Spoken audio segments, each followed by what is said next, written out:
কইবেন? হ, তোমার তো কইতেই চাইতাছি। তুমি যে সারা দিন রাত শুধু খালি ঝাড় ফুক দিয়াই যাইতে তো। আরে বাড়িটাকে খালি ঝাড় দিলেই হইব নাকি আরো কোনো কাম আছে? কি করতে হইব আম্মা? আপনি আমারে কোন, আমি সব কাম করে দিতেছি। সব কাজ যদি আমার কইই দেওয়া লাগে তাহলে তো আমি নিজেও করতে পারি না। এই, তোমার কি লগে চোখ নাই? তোমার কি চোখে বাসে না? এই যে দেহ কত বড় গর্তটা হইছে, এইটার লেগে ওয়ালটাও ফাইটা যাইতাছে। এইটা কি ভরাট করা যায় না? হ্যাঁ, কয়দিন পর আমার বাড়িতে নতুন মেহমান আসবো, পাড়াপড়শি কত মানুষ আত্মীয় স্বজন আসবো। ওরা আইসা যদি দেহে যে আমার বাড়ি ঘরের এই অবস্থা, আমাকে কি মান সম্মান থাকবো? আমরা রে ভালো কইবো? হ্যাঁ, এই মাটির জায়গাটুকু লেপলে কত সুন্দর দেখা যায়। মানুষ কি কইব জানো? যার যার বাড়ি যায় কইব ওই বাড়িতে গেছিলাম। বিল্ডিং থাকলে কি হইব? ওইখানে গরু ছাগল বাস করে, মানুষ বাস করে না। ওই পুকুরের ওই কোণা থেকে কতটা কাদামাটি লইয়া আইনা এইটা ভালো করে লেপা দিবি, একবারে সুন্দর করে লেপে একদম তবদবা করে দিবি। মানুষ আসলে কইব যে এই বাড়িতে ভালো মানুষগুলা থাকে।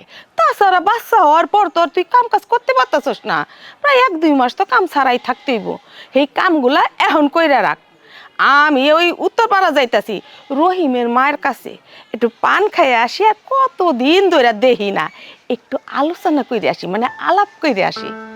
আমি আইসা জানি দেখি সব কাজ হয়ে গেছে, তা না হইলে কিন্তু তোর খবর আছে। আমি আসতে একটু দেরি হইলে তাড়াতাড়ি যায় রান্না চড়াবি, বুঝছস?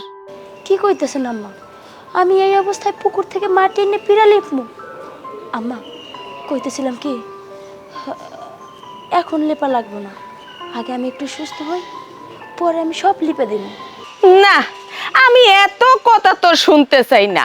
আল্লাহ রে আল্লাহ, আমার পোলায় কি যে একটা বিজ্ঞানী নিয়ে আইছে, সারাক্ষণ শুধু আমার জ্ঞান দিয়া যায়, জ্ঞান দিয়া যায়। এত বড় জ্ঞানী আমার বাড়িতে আইছে, আমরা জ্ঞানের ভান্ডার লই আইছি। আমি যা কইছি তাই হইব, কথাটা জানি মনে থাকে।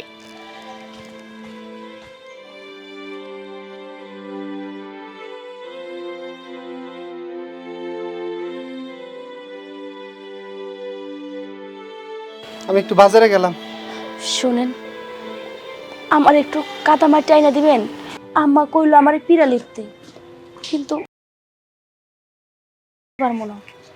যদি আপনি একটু আইনা দিতেন তাইলে কইলো আমি পিড়াটা লিখতাম। বাবা বাবা, আমি বিদেশ থেকে খাইটা টাকা আনমু, আবার দেশে আইসা খাটমু কে? তুমি পারো না? তুমি কি করবা?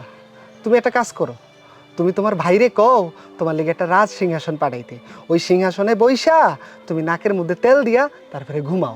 আপনি এমনি করে কথা কইতেছেন কেন? আমি তো আপনার বউ।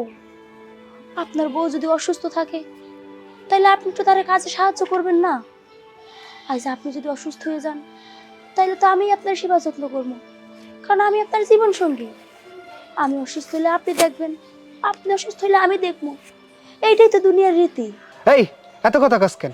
আমার মায় তোরে কইছে মাটি আইনা লেইপাই দিতে, তুই লেইপা দিবি, আমি পারবো না। বেশি কথা কয়।